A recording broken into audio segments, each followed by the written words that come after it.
Hello aspirants, welcome to my YouTube channel Wings of UPSC. இந்த வீடியோல நம்ம பார்க்க போறது December 14 ஓட current affairs. So first update, மிசோரம்ல ஃபர்ஸ்டா ஆட்டோமொபைல்ஸை இந்தியன் ரயில்வேஸ் மூலமா டிரான்ஸ்போர்ட் பண்ணியிருக்காங்க. அதோட இமேஜ் வந்து இங்க வர்றதுதான் அதோட இமேஜ். இப்போ பைரபி சாய்ரங் அப்படின்னு சொல்லிட்டு ஒரு ரயில் லைன் வந்து இருக்கு. இது நம்ம நாட்டுல one of the most difficult railway projects அப்படின்னு நம்ம சொல்றோம். ஏன் அப்படின்னா ரொம்ப கஷ்டமான கடினமான ஒரு நிலப்பரப்புல கட்டப்பட்ட ஒரு ரயில்வே லைன் தான் இது. மலைகளுடைய இடுக்குல நடுவுல கட்டுறதுக்கே ரொம்ப கஷ்டப்படுற ஒரு லேண்ட்ஸ்கேப் டெரைன்ல இதை கட்டியிருக்காங்க. ஸோ இந்தியன் ரயில்வேஸ் அங்கே ஒரு பெரிய சாதனை அப்படிங்கிற மாதிரி தான் நம்ம சொல்ல முடியும். நெக்ஸ்ட் வந்து இந்த கஷ்டமான ஒரு லைன்ல கிட்டத்தட்ட 119 கார்ஸை டிரான்ஸ்போர்ட் பண்ணியிருக்காங்க. சாய்ரங் ரயில்வே ஸ்டேஷனுக்கு இந்த மாதிரி டிரான்ஸ்போர்ட் பண்ணியிருக்காங்க. இந்த லைனை நம்ம இனாகிரேட் பண்ணதே செப்டம்பர் 2025ல தான். ஆனா அப்போவே கொஞ்ச நாள் கழிச்சு சிமெண்ட்டை ஃபர்ஸ்ட் டிரான்ஸ்போர்ட் பண்ணி ட்ரை பண்ணாங்க. அதுக்கப்புறம் இப்போ நம்ம கார்ஸை வந்து டிரான்ஸ்போர்ட், அதாவது ஆட்டோமொபைல்ஸை வந்து நம்ம டிரான்ஸ்போர்ட் பண்றோம். இப்போ இந்த இனிஷியேட்டிவை இந்தியன் ரயில்வேஸ் ஏன் எடுத்தாங்க அப்படின்னா, ஃபர்ஸ்ட் ஆஃப் ஆல் நம்மளுடைய ஃப்ரைட் பேஸ்கெட்டை டைவர்சிஃபை பண்ணணும். நமக்கு முன்னாடியே தெரியும், இருக்கிறதுலயே காஸ்ட் எஃபிஷியன்டான ஒரு டிரான்ஸ்போர்ட்டேஷன் மீடியம் அப்படின்னா எஸ்பெஷலி கூட்ஸ்க்கு அது ரயில்வேஸ் தான். ஏன்னா நமக்கு டிரான்ஸ்போர்ட்டேஷன் சார்ஜ் வந்து ரொம்ப கம்மியாகும், கார்பன் எமிஷன் கம்மியாகும், ஃபியூவல் காஸ்ட், அதை டிரான்ஸ்போர்ட் பண்றதுக்கு ரோட் மூலமா டிரான்ஸ்போர்ட் பண்ணணும் அப்படின்னா அதோட ஃபியூவல் காஸ்ட் கம்மியாகும், டிராஃபிக்ல இருந்து எல்லாமே ரெடியூஸ் ஆகும். அப்போ இந்த ஆட்டோமொபைல் இண்டஸ்ட்ரி அந்த கம்பெனிக்கும் இது ஒரு பெனிஃபிட், அந்த கஸ்டமர்ஸ்க்கும் இது ஒரு பெனிஃபிட். ஸோ ரெண்டு பேத்துக்குமே இதுல நமக்கு ப்ராஃபிட் வந்து இருக்கு. ஸோ இது ஒரு முக்கியமான இனிஷியேட்டிவ். முக்கியமா நார்த் ஈஸ்டர்ன் ஸ்டேட்ஸ்க்கு இது ஒரு நல்ல டெவலப்மெண்ட் அப்படிங்கிற மாதிரி தான் நம்ம பார்க்குறோம். சில சேஞ்சஸ் வந்து ஒரு ஸ்கீம்ல கொண்டு வந்திருக்காங்க. அந்த ஸ்கீம் வந்து ஆட்டோமொபைல் ஃப்ரைட் ட்ரெயின் ஆப்ரேட்டர் அப்படிங்கிற ஸ்கீம்.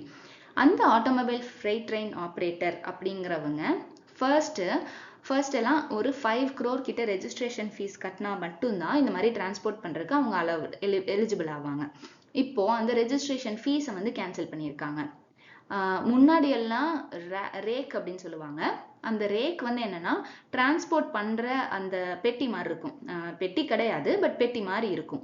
அந்த ரேக் வந்து ஃபர்ஸ்ட் ஒரு 3 கிட்ட இருக்கணும். ஆனா இப்போ 1 அப்படிங்கிற மாதிரி கொண்டு வந்துட்டாங்க. நம்ம சரக்கு ரயில் பெட்டிகள் எல்லாம் பார்ப்போம் இல்லையா, அந்த டிரான்ஸ்போர்ட் பண்றதுக்கு அந்த பெட்டியே ஆக்சுவலி கொஞ்சம் வித்தியாசமா இருக்கும். கிட்டத்தட்ட அது மாதிரியான ஒரு அமைப்பை தான் நம்ம ரேக் அப்படின்னு சொல்லி சொல்றோம். ஸோ இதுதான் first update. Next update, commemorative stamp, postage stamp வந்து emperor Perumbidugu Mutharaiyar the second, அவருக்கு வந்து நம்ம ரிலீஸ் பண்ணியிருக்கோம். பெரும்பிடுகு முத்தரையர் அப்படிங்கிறவர், நம்ம குறிப்பா இதுல 2ஆம் பெரும்பிடுகு முத்தரையர் அப்படிங்கிறவரை பத்தி தான் பேசுறோம்.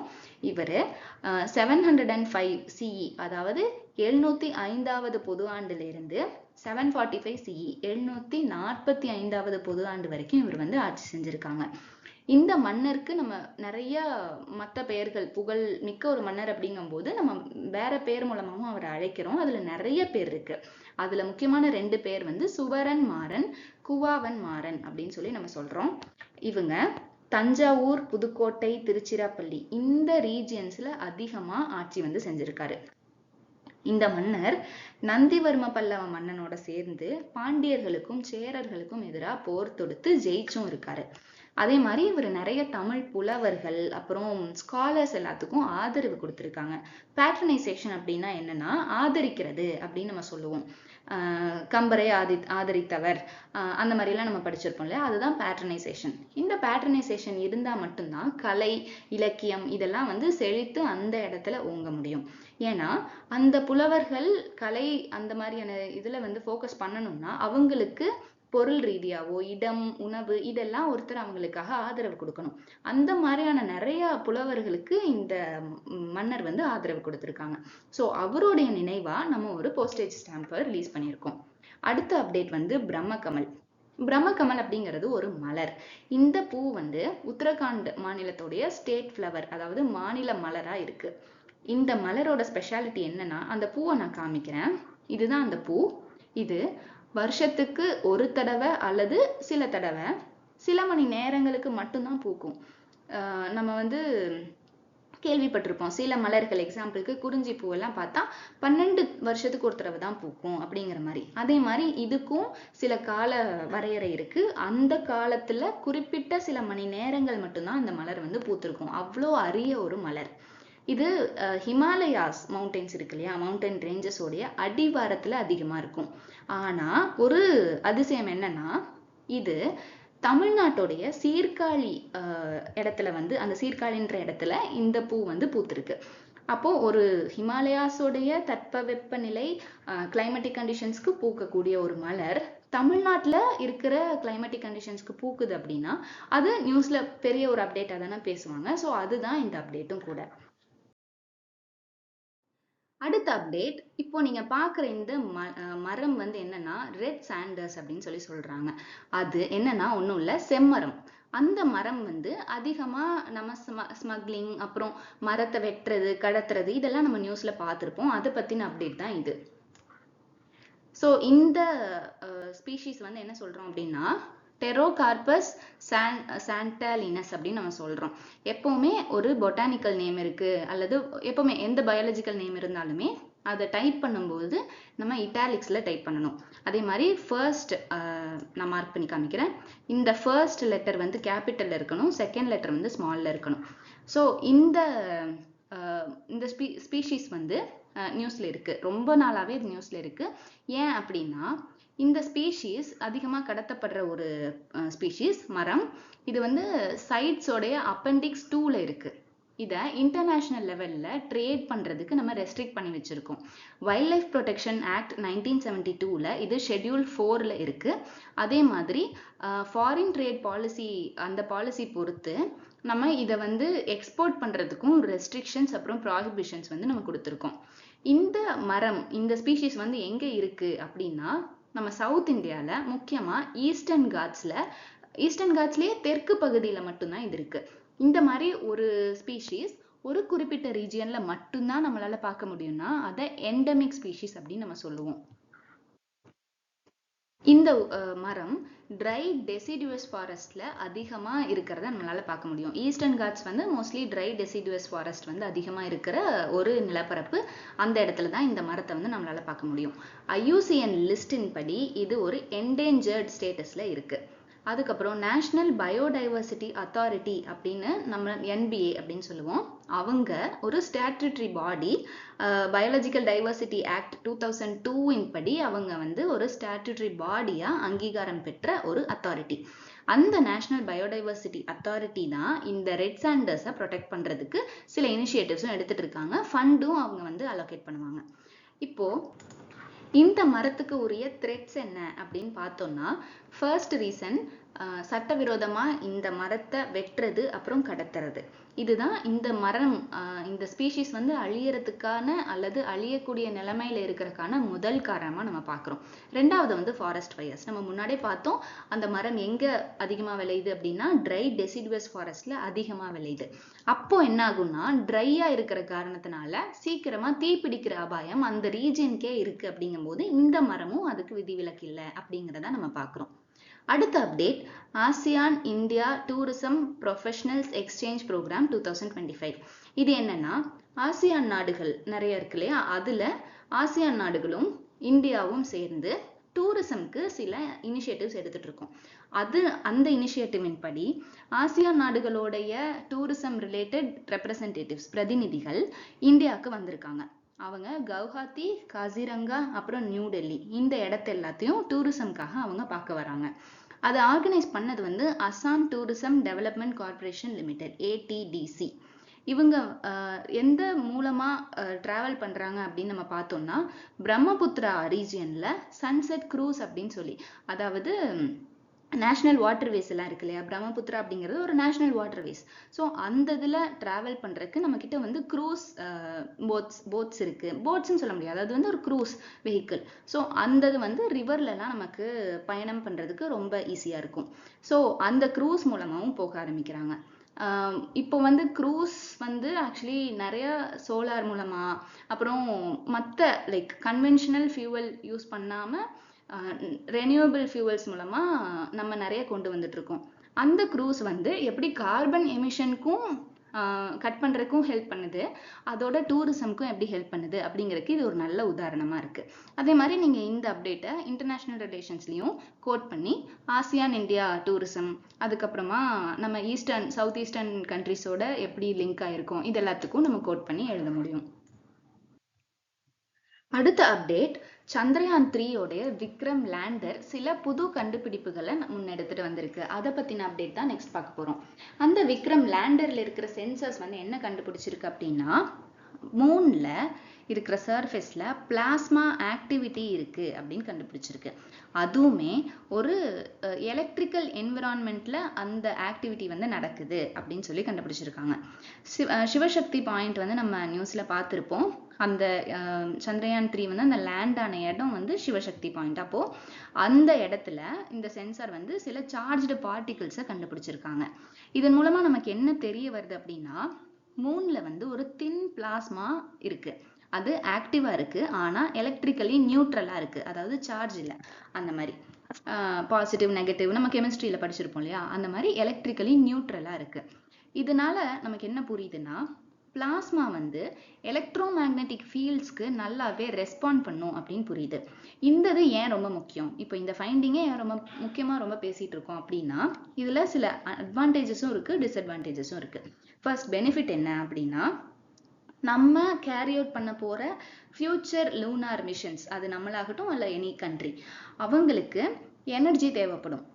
அந்த மிஷன்ஸ் எல்லாம் வேலை செய்யணும் அப்படின்னா நமக்கு எனர்ஜி தேவைப்படும். நமக்கு அங்க பேட்டரி நம்ம வந்து சோலார் மூலமா எனர்ஜி வந்து ப்ரொடியூஸ் பண்ணி அதை யூஸ் பண்ண முடியும். இன்னொரு வாய்ப்பை வந்து இது உருவாக்கி கொடுக்குது. அதாவது அந்த இடத்துலயே எலக்ட்ரிக்கல் என்விரான்மெண்ட் இருக்கு அப்படிங்கும்போது அது மூலமாவும் நம்மளால கொஞ்சம் கன்சிடரபிள் லெவல்ல எனர்ஜியை ப்ரொடியூஸ் பண்ணி யூஸ் பண்ணிக்க வாய்ப்பு இருக்கு அப்படிங்கிறத சொல்றாங்க. it is dependent on future researchers and நமக்கு அது இனியும் நம்ம ரிசர்ச்சை எப்படி கொண்டு போக போறோம் அப்படிங்கிறத பொறுத்து இது மாறும். இருந்தாலும் இந்த ஒரு வாய்ப்பு இருக்கு அப்படிங்கிறத இங்க ஹைலைட் பண்றோம். இதோட டிஸ்அட்வான்டேஜஸ் என்ன?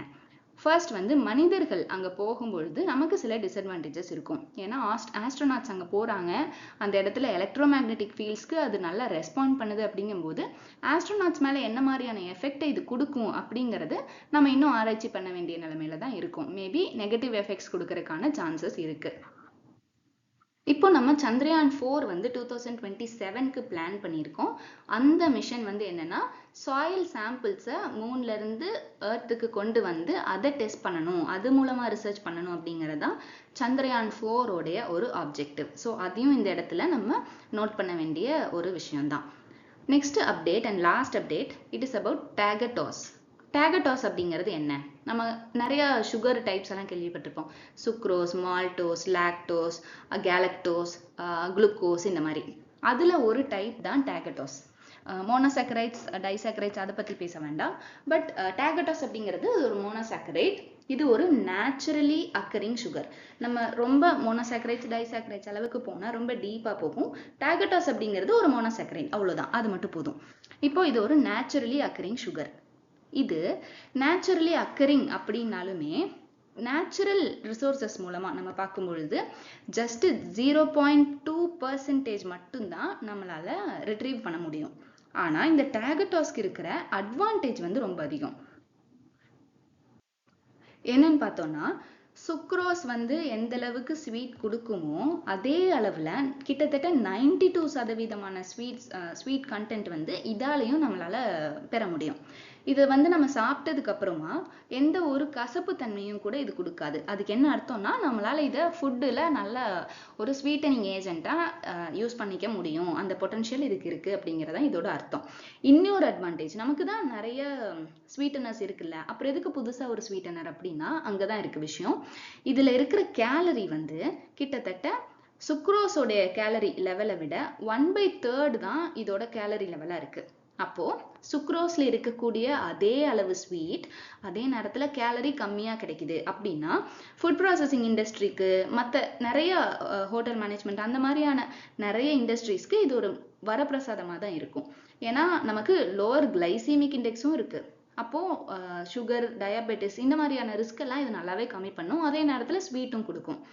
இப்போ இதுல என்ன புதுசா ஒரு அப்டேட் வந்திருக்குன்னா, பொதுவா இந்த டேகட்டாஸை யூஸ் பண்றது கஷ்டம். ஏன்னா இதை ப்ரொடியூஸ் பண்றதே கஷ்டம்.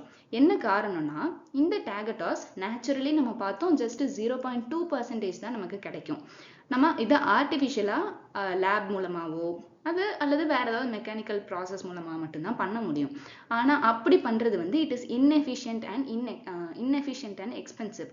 ஏன் அப்படின்னா, இந்த டேகட்டாஸ் நேச்சுரலி நம்ம எடுக்க முடியாது. அப்ப எதுல இருந்து எடுக்க முடியும்னா, லாக்டோஸ்ல இருந்து எடுக்க முடியும். இந்த லாக்டோஸ் பால் பொருட்கள்ல அதிகமா இருக்கும். இந்த லாக்டோஸ் ஃபர்ஸ்ட் கேலக்டோஸா கன்வெர்ட் ஆகும். குளுக்கோஸ் கேலக்டோஸ் இது வந்து ஒரு பை ப்ராடக்ட்.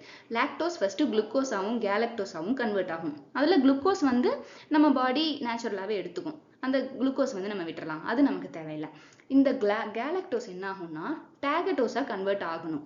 இதுதான் ப்ராசஸ். ஆனா இதுல ஒரு சிக்கல் இருக்கு. என்னன்னா, நம்ம இந்த ப்ராசஸை ஈகோலை, அதாவது எஸ்கரிஷியா கோலை அப்படின்ற ஒரு பாக்டீரியா மூலமா பண்றோம். அப்போ இந்த ஈகோலை இந்த கேலக்டோஸை உள்ள எடுத்து, அதாவது கன்சியூம் பண்ண உடனேவே அது என்ன ப்ரொடியூஸ் பண்ணும்னா, கேலக்டோஸ் 1 பாஸ்பேட் அப்படிங்கிற ஒரு பொருளை அது ப்ரொடியூஸ் பண்ணும்.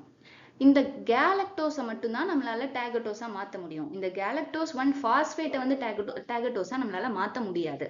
அப்போ என்ன ஆகும், கேலக்டோஸ் 1 பாஸ்பேட் தான் அக்யூமுலேட் ஆகுமே தவிர்த்து டேகட்டோஸ் நம்மளால கொண்டு வர முடியாது. இப்போ என்ன புது ரிசர்ச் பண்ணியிருக்காங்கன்னா, ஒரு என்சைம் வந்து யூஸ் பண்றாங்க. அது வந்து பாஸ்பேட்டேஸ். அந்த enzyme galactose 1 phosphate specific phosphatase. அது என்ன பண்ணும், எஸ்கரிஷியா கோலைல இந்த கேலக்டோஸ் 1 பாஸ்பேட் அக்யூமுலேட் ஆகிறத கம்மி பண்ணி இந்த கேலக்டோஸ் 1 பாஸ்பேட்ல இருக்கிற பாஸ்பேட்டை ரிமூவ் பண்றதுக்கான ஒரு ப்ரொசீஜர் இது. அப்போ என்ன ஆகும், இந்த கேலக்டோஸ் 1 பாஸ்பேட் கன்வெர்ட் ஆகாம நேரா டேகட்டோஸ் வந்து கன்வெர்ட் ஆகும். இப்போ அந்த ப்ராசஸ் மூலமா நம்மளால டேகட்டோஸ் ரிட்ரீவ் பண்ணி அதை ஃபுட் ப்ராசஸிங்க்கு யூஸ் பண்ண முடியுமா அப்படிங்கிற ஃபர்தர் ரிசர்ச்சை நம்மளால கொண்டு போக முடியும். இது வந்து கொஞ்சம் காம்ப்ளிகேட்டட் ப்ராசஸ் தான். நீங்க கஷ்டமா இருந்ததுன்னா வீடியோவை திரும்ப ரீவைண்ட் பண்ணி பாருங்க. இருந்தாலும் நான் இன்னொரு தடவை வேணாலும் சொல்றேன், ரொம்ப பிரீஃபா திரும்ப சொல்றேன். நமக்கு டேகட்டோஸ் வேணும். ஏன்னா கன்வென்ஷனலா நம்ம யூஸ் பண்ற ஸ்வீட்டனர்ஸை விட இதுல நல்ல அட்வான்டேஜ் இருக்கு. ஆனா இதை ப்ரொடியூஸ் பண்றது கஷ்டம். லாக்டோஸ்ல இருந்து தான் நம்மளால ப்ரொடியூஸ் பண்ண முடியும். லாக்டோஸ்ல இருந்து கேலக்டோஸ்ல இருந்து தான் டேகட்டோஸ். ஆனா எஸ்கரிஷியா கோலை வந்து அந்த ப்ராசஸ்ல கேலக்டோஸ் 1 பாஸ்பேட் அப்படிங்கிற ஒரு பை ப்ராடக்டை ப்ரொடியூஸ் பண்றதுனால அந்த கேலக்டோஸ் 1 பாஸ்பேட்டால டேகட்டோஸா மாற முடியாது. ஏன்னா இந்த பாஸ்பேட்டுங்கிற காம்பனன்ட் அதுல வந்து அட்டாச் ஆகுறதுனால. ஸோ இந்த பாஸ்பேட் அட்டாச் ஆகுறத நம்ம ஸ்டாப் பண்ணணும். அப்படிங்கறதுக்காக கேலக்டோஸ் 1 பாஸ்பேட் ஸ்பெசிபிக் பாஸ்பேட்டேஸ் வந்து ஒரு என்சைமா எஸ்கரிஷியா கோலையோட நம்ம கம்பைன் பண்றோம். அதனால இந்த பாஸ்பேட் காம்பனன்ட் இல்லாம கேலக்டோஸ் வந்து டேகட்டோஸா மாறுது. இது ஒரு புது கண்டுபிடிப்பா நம்ம பார்த்திருக்கோம். இது சயின்ஸ் அண்ட் டெக்ல மேபி அவங்க கேட்கலாம்.